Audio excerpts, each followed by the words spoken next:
So hello, everyone, and welcome to today's webinar.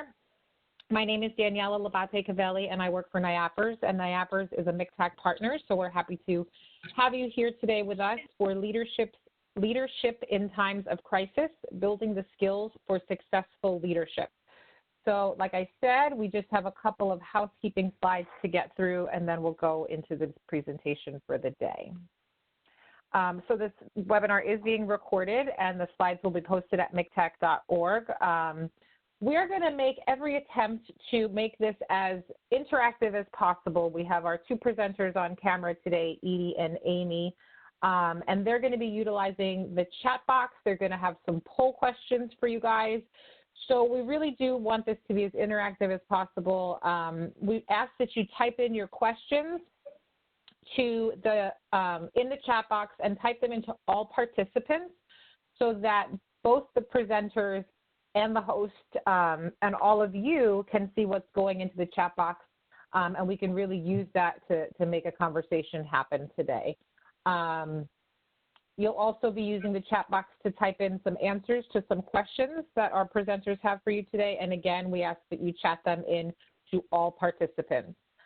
We're going to make every attempt to answer all of your questions. If for some reason there are some questions out there that we just don't get to, we're happy to, write you back individually. And if there are so many questions we can't get to them, we're happy to put together an FAQ document and post that along with the PowerPoint for today and the recording. Okay. So what is MCTAC? If you're new to MCTAC, MCTAC is a training and consultation and educational resource center that offers resources to all mental health and substance use disorder providers in New York State.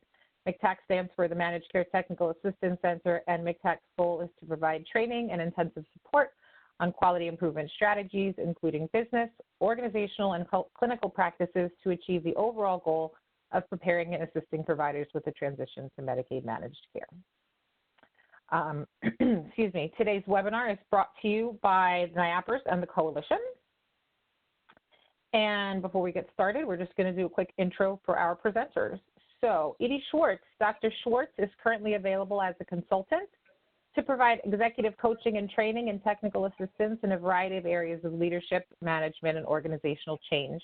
Dr. Schwartz has a long history in the field of mental health and is a strong proponent of the recovery movement. Her history of work in human services fields includes working in community behavioral health, and she served on NIAPRS as their board president, and most recently as the director of systems transformation at NIAPRS before becoming a consultant. And I can say that she hired me at NIAPRS. So Edye and I go back a few years. So thank you, Edye, for doing this for us. One of my best decisions. Thank you. And Amy Dorin. Amy has a 35-year career in the health and human services arena, working in government, hospitals, and complex non-for-profit organizations as a clinician, administrator, executive, and consultant. She's presently the president and CEO at the Coalition for Behavioral Health in New York City, and she's received a number of awards for her leadership in behavioral health service. She's also a fellow at the New York Academy of Medicine. And I know Amy for a million years as well from my days back when I was doing outpatient services in New York City. So happy to have you both with us today. So I'm going to turn it over to Amy, who's going to start us off. Thanks, Daniela. Hi, everybody. Thank you for joining us today. And so just a brief outline of what we plan to talk about. We're going to define and discuss the differences between leadership and management. We'd like to explore the qualities of a great leader and the skills required to become one. We're going to talk about executive decision-making and exploring what it means to be a principled leader and discuss why that is so important in times of crisis. And we look forward to a lot of interaction with you. Take it away, Edye. You bet. Thanks, Amy, and thanks to everybody for joining us. We're going to start off really with just this quote for you to take a look at. And look at that little picture in the beginning, which is probably a book, but to me it looks like a slinky, the little toy that used to go like this up and down the stairs if you're as old as I am, which is probably not many of you. Great leaders are storytellers, and we're going to try today to do a whole lot of finding out maybe what your story is as a leader, or what kind of story you would love your leaders to be able to spin. And so I think if you take a look at this, you'll really see that we're talking about the difference between managing and leading. And leading is not always about being efficient. It's about being effective. It's about generating enthusiasm. It's about keeping the agency mission very clearly in your mind. And it's about creating an environment that allows your staff to be empowered in order to be the best that they can in whatever it is that they do. So that's what we're striving to share with you. And let's move ahead to the next one, Daniela. So there are qualities to a good leader. You can see intelligent, honest, creative, confident, driven, courageous, and probably you could think of 10 more. But what's most important for a good leader is to have a vision, and a vision of the strengths and the challenges that face us all. And that vision should be backed by a passion for what we do and for the positive outcome of those who come and look for our services. And I think that I don't know about you, but I've seen leaders who can kind of know where they're going. They can take care of business, okay, but they don't seem to have a vision for the future. And that, for me, has always been a difficult person to follow. Because when that person has a vision, they really sweep you up in the passion for that vision. And that really is at the very core of leadership. And we're going to talk a whole lot more about that. Next slide. We have a poll. Most of the fundamental differences between organizations are due to differences in the quality and effectiveness of the leadership. Do you strongly agree, somewhat agree, or disagree?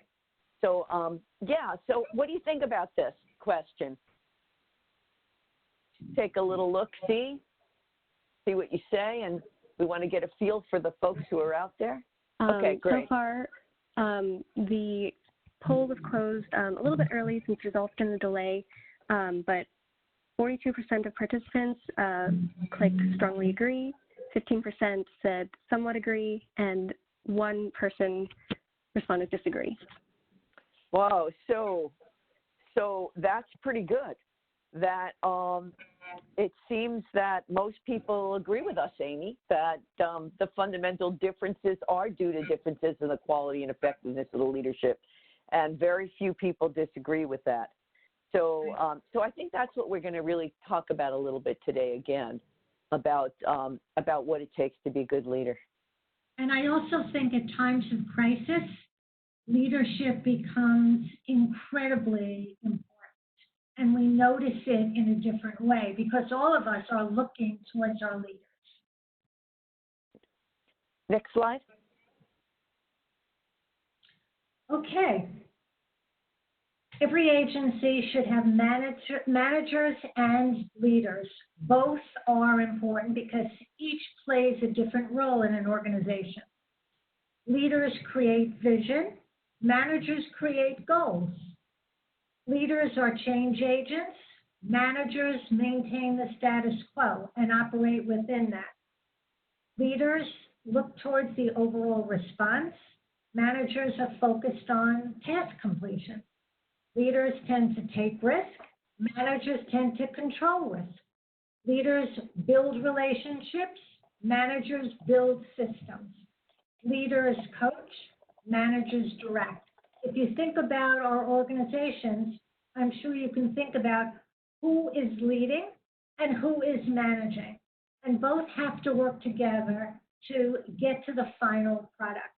So let's dive into what the skills of leadership really might be. And again, these are a few of the skills of leadership. There are many, and we're gonna go over a few of them. So I talked a little bit about vision and passion and sense of mission. And I think that if you think back, and let me also say, I think Daniela said it when we started, just when you think of, there's a lot of you out there, so that's why you're muted. But do type in your thoughts and your questions in the chat box. Daniela, Tara, Amy, and I are all looking at the chat box, and we want to respond right in the middle of our discussion if you have a question or something to say. So type your stuff in, and we will bring it up as best we can. So it's really important, as I said, to have that vision and sense of mission, especially as a leader. If you lose your vision and sense of mission, you can actually wind up following money instead of following mission, especially in times of cutback and crisis like we're in now, that we need to develop who we are. You know, what is our niche? What is the thing that's important to us? What follows our mission? And it's the leader that continues to steer that ship. It's also important, while you're having the vision and the sense of mission, to be grounded and to know how to problem solve. I think that it's really important that you are open to staff saying to you, there's an issue with this, there's a problem here, let's try to solve it together. I never could understand people who said, don't come to supervision with a problem without an answer. I mean, why would you bring a problem to supervision if you had the answer already? So as a leader, you want to make an area where people can come to problem solve, and you want to problem solve, and you want to make that a team effort. I think it's also very important to be creative and bring that creativity to work, to think outside the box. And Amy's going to talk about that a little bit more later when we talk about executive decision making. But not everything is clear cut. And so we want to make sure that, yes? I'm just responding to some of the questions we're getting. Sure, let's throw a few in. Several of them are highlighting the importance of vision, because without a leader having vision, you really go nowhere. And people are applauding that. Some of the comments have to do with low salaries in our sector, and the fact that the possibility that could impede getting the right kind of leadership. I think, you know, this person touches on an incredibly important issue in our sector, which is salaries for the workforce and the leaders, and the advocacy that many of us have done to increase salaries for this sector. It is so important. And I think that the person's concern is really well stated, that the entire sector needs to be bolstered in a different way, particularly as we face what we're going to be facing, which is such an increased need and people who need mental health and substance use services. So didn't want to interrupt. Yeah, you know, yeah, and I don't want to negate that in any way, because I'm 100% in agreement with it. But I also think that we all go into this field for many reasons. Salary is one of them, but our passion is another one of them. And so we want to, you know, we definitely want to fight to be paid appropriately. And I know when I ran a nonprofit organization, I consistently lost staff to county-run facilities and state-run facilities and hospitals, because there were better benefit packages and higher salaries. But we had to work doubly hard to make our place a place where people wanted to come to. And that kind of addresses another question or comment that was put in the chat box, which I just wanted to comment on, which is what do you do about staff who no matter how much you tell them that you're here to help, they just don't bring things to you. And I think that as leaders, and again, I'm not pointing a finger, I've just always felt that as a leader, the burden is on me to create an atmosphere where people can be open about what they need.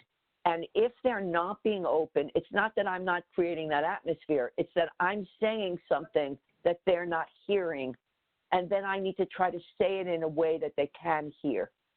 And so I think that it's important to remember that we cannot just empower someone. That's not in our ability. We can't empower other people. What we can do is create an atmosphere where people can empower themselves. And so the atmosphere we create in our organizations as leaders is extremely important. Let me see what else is in there. Something else good in there before I keep going? Yeah, Edye, Edye and Amy, there's something in here. Actually, there's a couple of comments about the difference between managers and being leaders. So because of reduced staffing, folks are saying that many times in leadership positions, you actually have to be a leader and a manager. So some folks are saying that not all managers can be leaders, but some leaders can be managers. Did you want to address that? Well, you know, it's really interesting. And Amy, I bet you're going to have something to say about this too. But it's really interesting that in our hierarchical structure, we often will have a CEO and a COO. And if the CEO leaves, everyone thinks the COO is going to take over. But it's not the same skill set. A COO and a CEO have a different skill set. Sometimes one is a leader and the other is a manager. And sometimes they can't fit into that other job, and they just don't do it as well as they do their job. And I do think there's an issue with having to do both roles. I agree with you, and I think it makes it very difficult on us to be able to do the manager role and the leadership role at the same time. I don't have a great answer for how one does that, but I do think it's a real issue. Amy, you got any tips on that? I agree, and often people have to do both, and they do involve different skills, and people may like one set of skills better than the other, but often in our agencies, people are doing both. They have the vision, and they have the management skills to achieve the goals. Right. Someone has typed in a really something I believe so firmly in, which is I think leadership is also about displaying action, physically getting your hands dirty with the team to show that you're there with them. I think that as a leader, you do, or a manager, to ask someone to do something that you won't do is really not a way to lead. I remember that when I ran my organization, even though it was only 20 or 25 minutes, I live in the Hudson Valley, so there's a lot of hills and it snows. And being born and bred in New York City, I am not the best snow driver. But when I asked my staff to come in, I was the first person in the snow and the last person to leave. Let me tell you, those were white-knuckle days for me because I'm not a snow driver. But if you're going to ask people to get in a snowstorm and come to work, you need to be there too. I have a friend now, a CEO in Niagara Falls, and she's asking her staff they're open during the COVID crisis, and she comes in herself 2 or 3 days a week, even though she's not in direct practice, because she's asking them to come in the front line, and she's coming in as well. And that shows real leadership. I agree. Edye, one of the comments was that leaders need to be present. And I think that is such an important comment, particularly in crisis. Leaders not only need to be present and not only need to be heard, they need to be seen. If we look at our leaders today, we see many of them, which I think is a sign of very good leadership. They're out there, they're on television. I know that the leaders of our agencies more than ever are out there so that their entire workforce can see them. Not just the senior people, their senior team, but it's important for everybody in an organization, especially at times of crisis, to see their leader and to know that they're in good hands and that they're being directed appropriately. Yes, I remember being told when I took over an organization that the prior leader wasn't visible, and every staff member told me the same thing. They didn't feel safe because decisions weren't being made and the person wasn't around and communication wasn't open, and the staff just kept saying, I don't feel safe here. There's no one in charge. And so I think that those are good issues. I think I'd like to just talk a little bit about the rest of the things on this slide, but you keep your chat coming in because it's wonderful. And Amy and Daniela and Tara will take a good look at that chat and we'll throw them in. But let me put a few more of these issues in so you have more to chat about. All right. So again, the creativity and ingenuity is important. Identifying opportunities is extremely important for a leader. When something comes, this is an awful crisis, and there are awful things going on, but it also creates opportunities for us. I have heard from a number of organizations who have who have pivoted nimbly and gone totally on the net, and all of a sudden they're discovering that there are some people who don't like it at all, but other people who love it. Other participants where they're really doing better, where their no-show rate has gone way down, where people are way more comfortable interacting.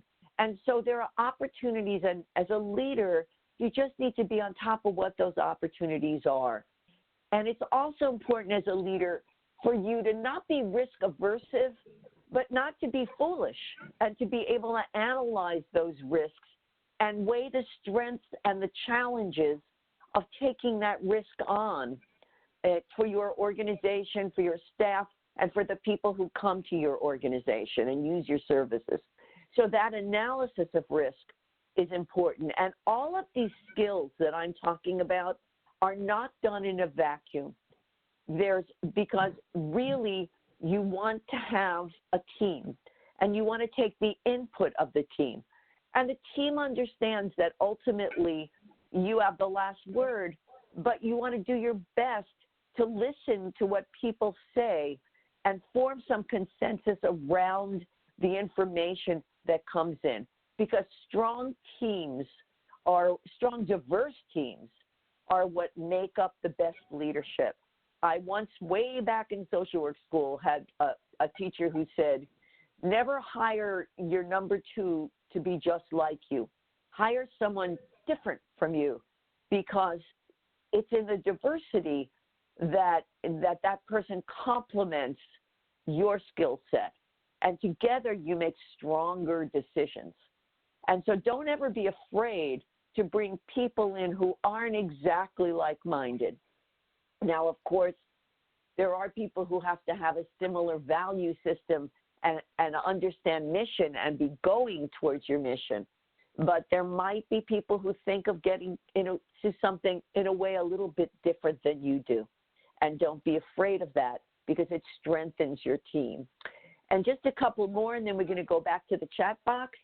And that is, you can have vision and passion and mission, and you can do all these things I'm talking about, but it's your job as a leader to really mobilize the things necessary to carry that out, or it becomes very frustrating.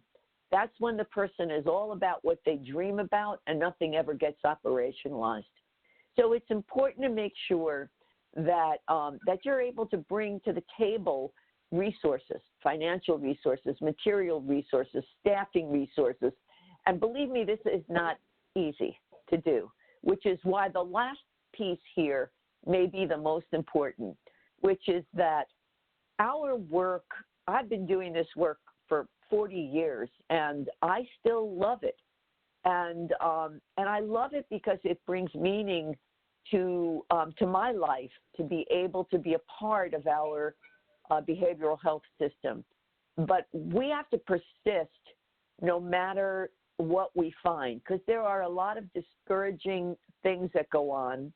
There's, Amy brought out before, our salaries is the start of it. People are just not making the kind of salaries that are commensurate with what we're doing and to help people along with their life. And there's resistance everywhere. And there are all kinds of rules and regulations, some that help us and some that are less helpful. And so we need to persist in the face of all of those things. Look at what you're going through now, all of you. I mean, talk about some discouragement, a lot of discouragement, being locked in the house, having to totally pivot, having to not being able to go into your offices. Or having to go into your offices without the right PPE, dealing with safety issues. So we need to persist, and the way we do that is by keeping hold of the brass ring. by keeping our eye on the prize, which is the mission and the passion and the vision.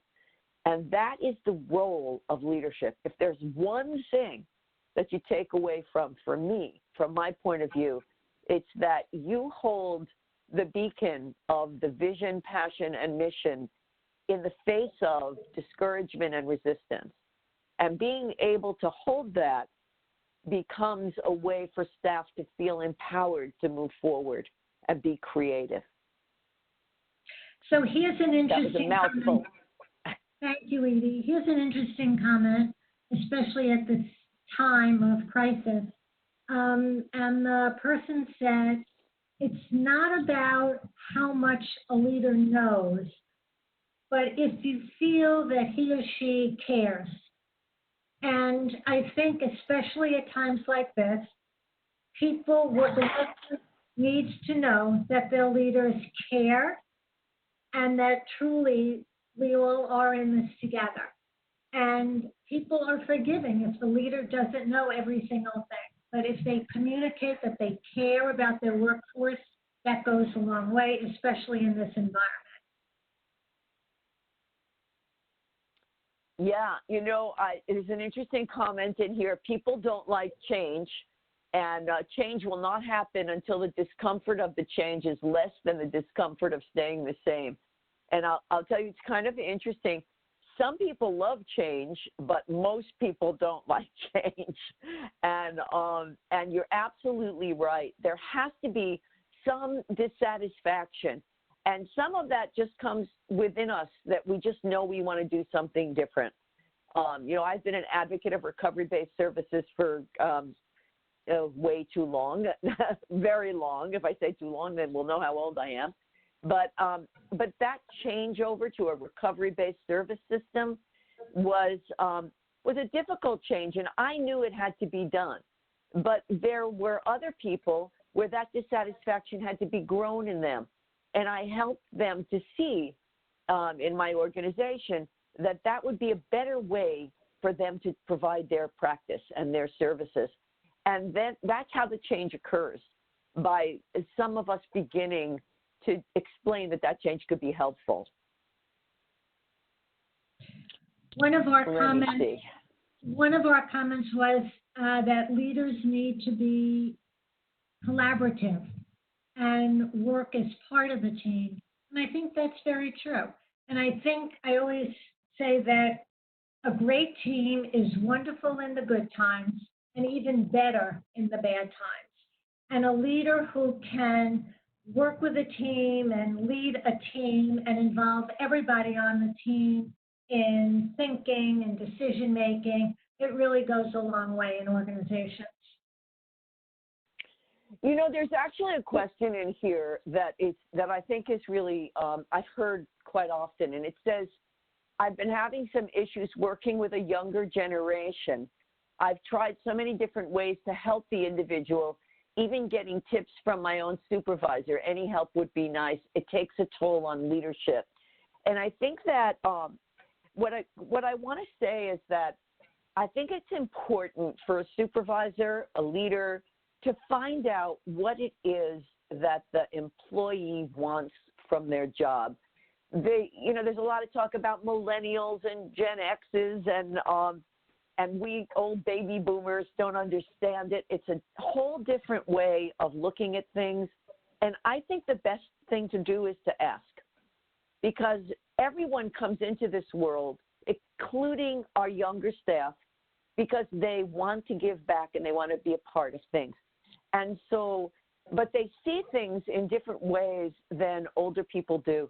So I think my answer to you is to sit down and really ask the person what it is that your agency can give to them that's going to make them be happy with their job and have their practice be improved.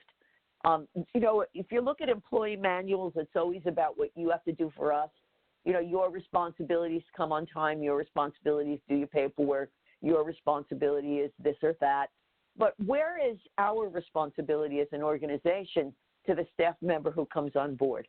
What are we responsible for doing to make sure they have a good work site? And I think that with different age groups, we need to ask that question. So something very interesting just came through the chat, and it's one of our leaders who basically says that because of her own family issues, she's having a hard time being with her workforce, and what can she do?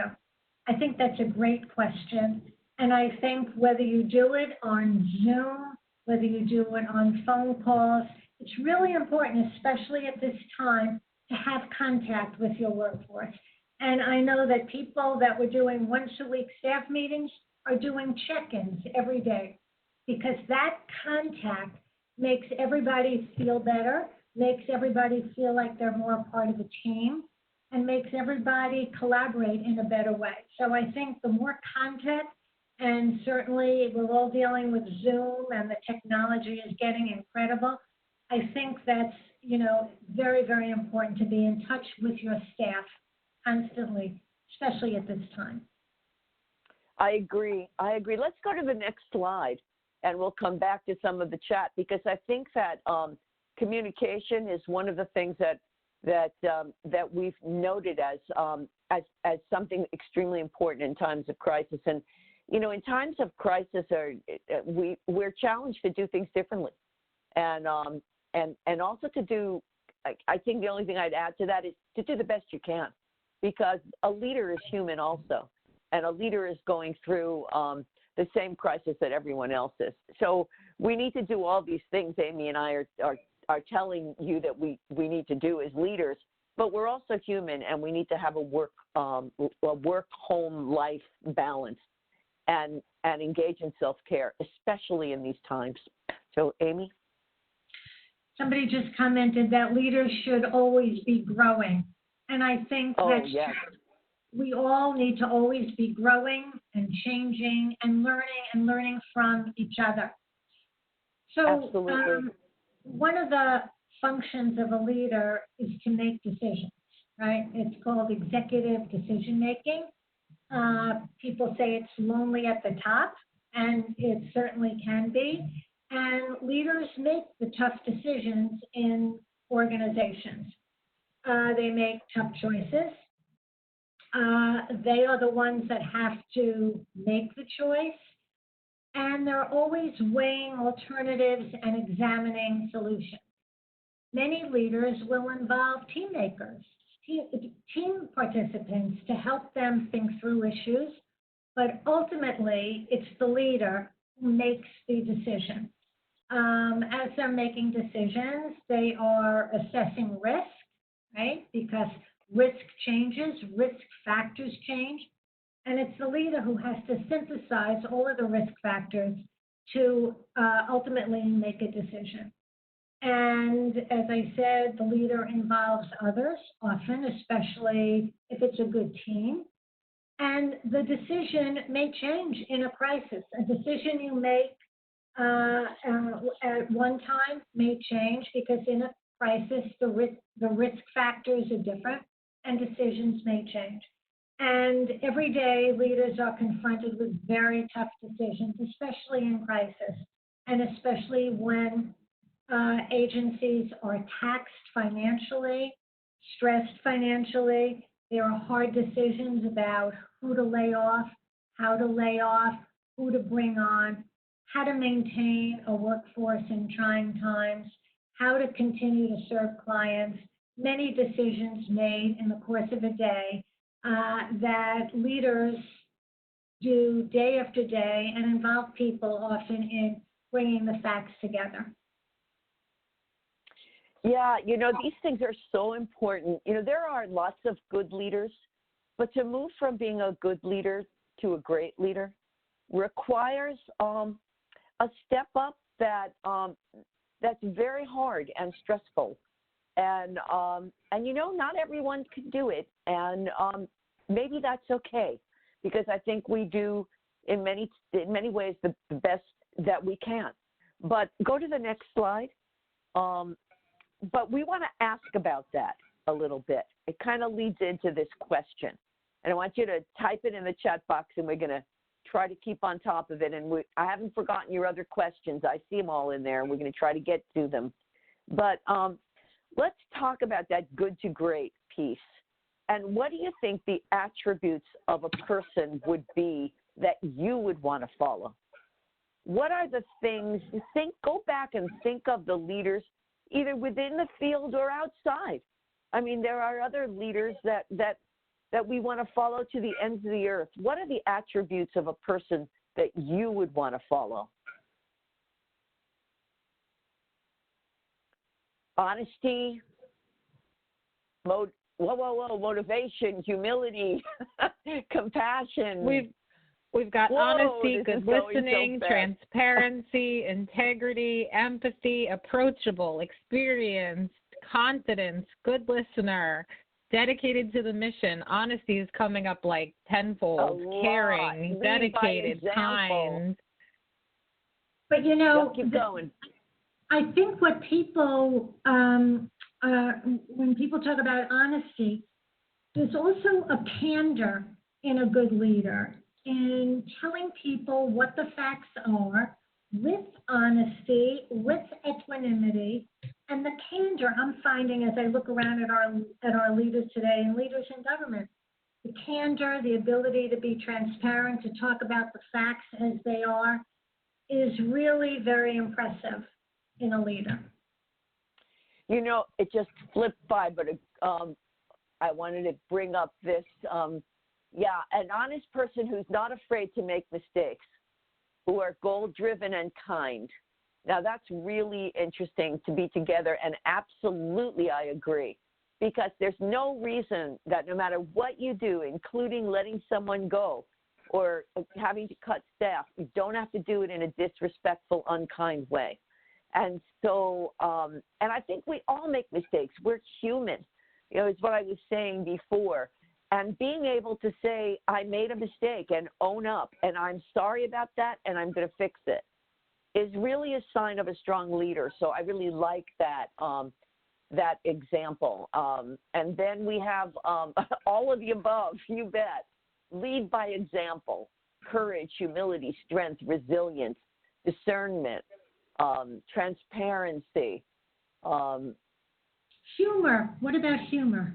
Yes, I saw that and I loved it. Now, here's a great one. How feasible is it to have complete transparency while still managing staff fears and avoid hysteria? I actually remember like yesterday 9/11, because I was in Putnam County CEO of their organization, their behavioral health organization, and I had been speaking at the local Rotary, and I was coming home at 1 minute to 9. The local Rotary was 7:30 to 9, and I was looking up through my roof at the beautiful blue sky, and when I walked into the agency, it was like all hell had broken loose.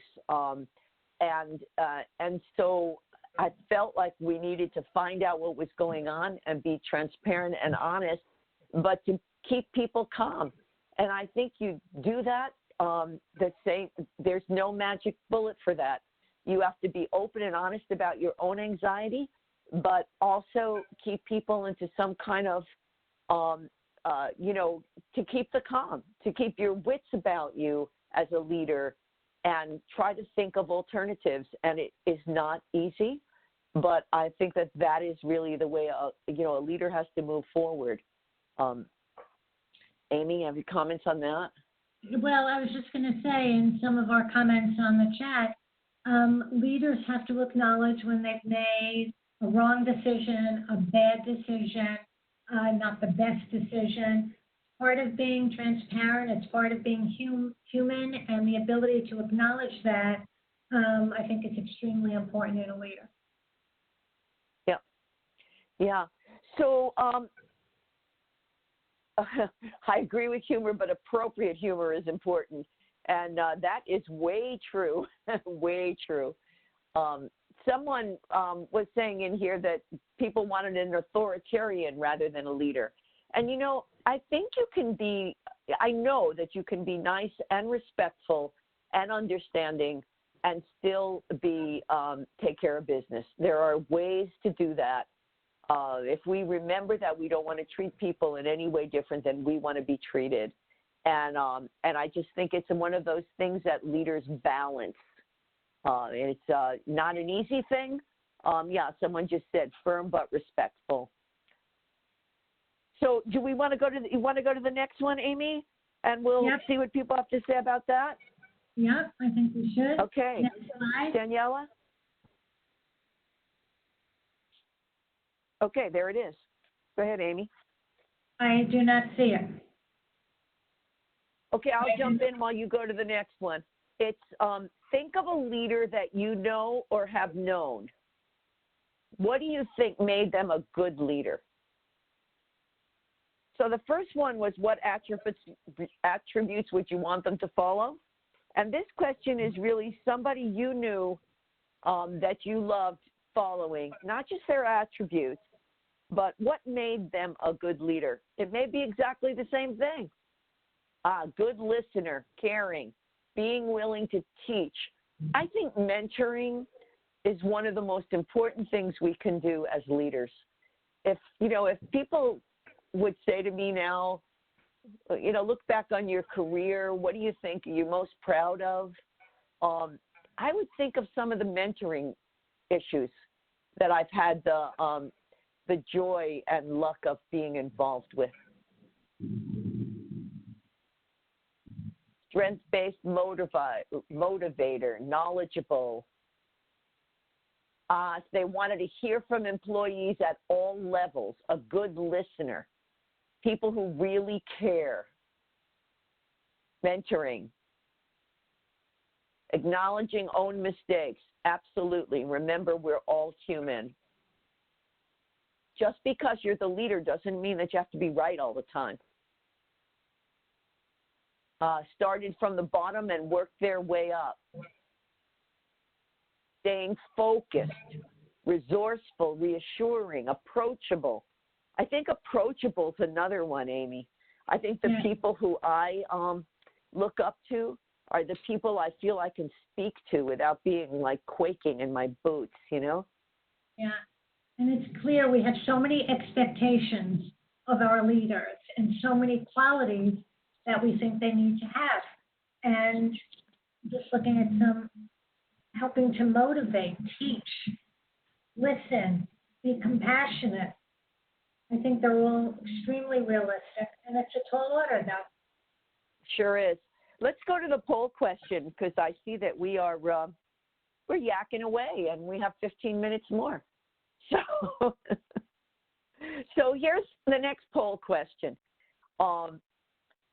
You've been wonderful. Your comments are great, and Amy and I agree with all of these things. But here's the question.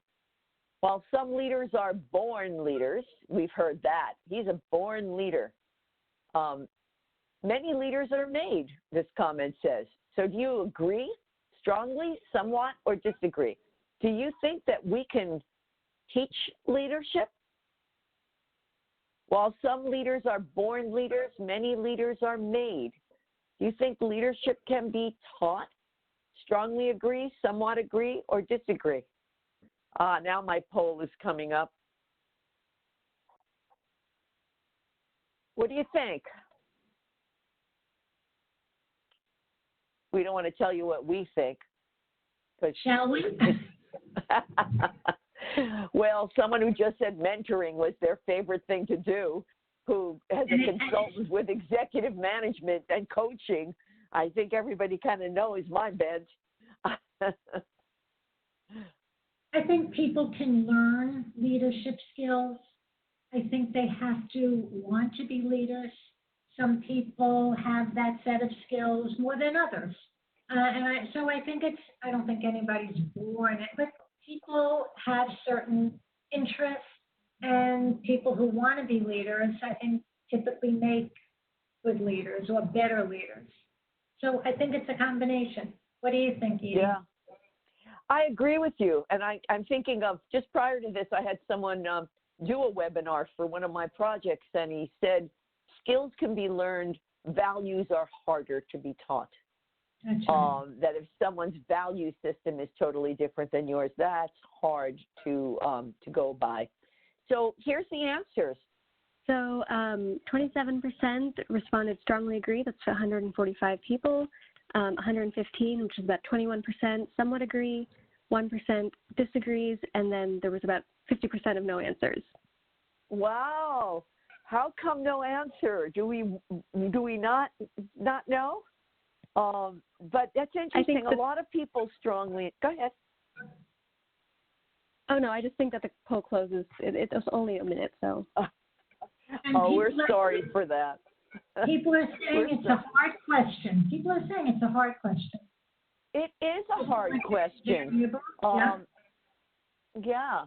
And I think that there's probably no set answer because of what Amy and I were talking about. I think that if you have the value system, that you have the honesty, the transparency, the ability to take on a leadership role, but you don't have the skills, then you can learn how to be a leader. But if you, if you just don't have that value system of wanting to carry the load, that can't be taught. Somebody said some people just don't have the desire to be leaders, and I think that that's true. And it's because someone else said there are many different variables, and I think that's true as well. Someone I know once said, not all of us want to be leaders. Some people just like to do the work. And if you didn't have people like us who want to do the work, there'd be no one to lead. And I think that that's true. And those folks are just as important as people who choose to be leaders.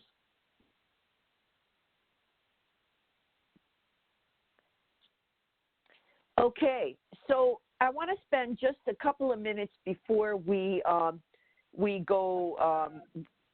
over and actually I'm going to spend less time than I thought because we are going to run out of time.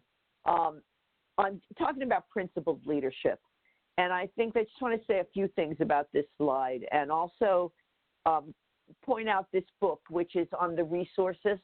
It's by Kevin Huckshorn and Bill Anthony. Bill Anthony is kind of my mentor from the Center for Psychiatric Rehabilitation at Boston University.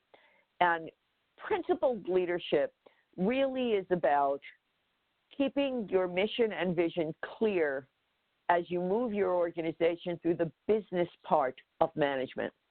And that is something that many smaller organizations worry about as they move forward with managed care and value-based payments, as they rethink what they're going to look like when we open back up again, what will the new normal look like. And this is the most important thing to me, is that you're able, as I said before, to keep your eye on the prize and keep your principles and ethics where they need to be. And to do that, as I said, I'm not going to read all of these, but I'm going to pull out a couple that I think are really important, which is that leaders create an organizational culture that identifies and tries to live by key values. Again, keeping your values and your mission and your passion clear and making sure that your organizational culture supports that you're creating that environment where people can feel empowered. How do we do that? By dealing with our employees and our participants, the most important asset we have, the people who work for us and the people who come and use our services. And if we're open and honest and constructive with those people, we're being principled leaders. And I think that an important piece of this is to build your organization around exemplary performers. There was a question in the chat box that we didn't get to yet about folks who really don't come along and are kind of dragging the organization down, and what do you do with them? And the issue is, it's not what you do with them, it's the way that you use your exemplary employees. It's the way that you use your stars, and how do you support and empower those people to build your organization. Because what happens then is the rest of the folks don't really have a place. And so it's not that you're not dealing with them, it's that you're being strength-based. You're dealing with the folks who want to add to your organization, be an active part of your organization. You're listening to them. So this principled leadership, to me, becomes the main way that we move forward in a time of crisis. Next, go ahead. Just put the next slide up and go ahead, Amy. Okay. No, go ahead, Amy. Okay, I just wanted to pick up on what you were saying, and we're pressed for time. I must say I have seen the most incredible examples of leadership among our not-for-profit community behavioral health agencies. Leaders who have communicated and continue to communicate with their staff, their entire staff. Leaders who are nimble, who are creative and have developed mechanisms to help staff, like drop-in sessions for staff or internal, suggestion boxes or resiliency committees.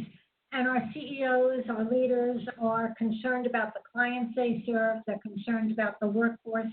And I must say the equanimity that they've demonstrated, at least on the outside, their communication skills and their creativity have been quite amazing at this very unprecedented time. Yeah, absolutely. So, we're just about finishing up, so I'm going to plow through, and I'm actually going to read this to you because I think it's a wonderful quote. I guess maybe as a musician, I particularly am attached to this, but musicians may have their instruments, engineers may have their computers, accountants may have their calculators, but leaders only have themselves. And I think that we have ourselves, we take ourselves wherever we go. And I think it's most important that we do all of these things we've chatted about, but that we be principled and that we be true to our value system. Next slide. We're going to leave you with these thoughts, and we're going to have to go over all these questions that are in the box, I think, on an FAQ. But we're never totally in control. And if you think you're totally in control, that's when you get yourself in trouble. Our actions shape and are shaped by change, and we're just part of an evolving pattern in an evolving world. And I think that if there was ever any time to know that, it's now, because our world is changing around us and we are not in control of it. So what do we do in this situation? We start rethinking what an organization means. We rethink hierarchy and control, and that means, can we function from home? Do we communicate more? What are the issues that we do? Who's in charge of what? Who's an exemplar? We need to look at things. We need to be open and honest and respectful. We talked about that. And we need to learn how to use small changes to create large effects, which means that we need to look at and celebrate the small changes that have happened. Look at your organization now. And you can put this in the chat if you find it. Has there been some small change that is really monumental and created a huge effect for you? And celebrate that. Does everybody know how wonderful that is? Amy? And become more nimble than ever in being able to change quickly based on the day-to-day situation and learn to pivot. Pivot is a word that everybody's using because everybody has been required to change. Our workforce, our leaders, our managers change to accommodate this very unexpected environment. And I just want to emphasize communicate because communication is more important than ever. A leader communicating to the workforce constantly, visually, I think is absolutely key. And maintaining and enhancing the team. Good teams will get you through almost anything.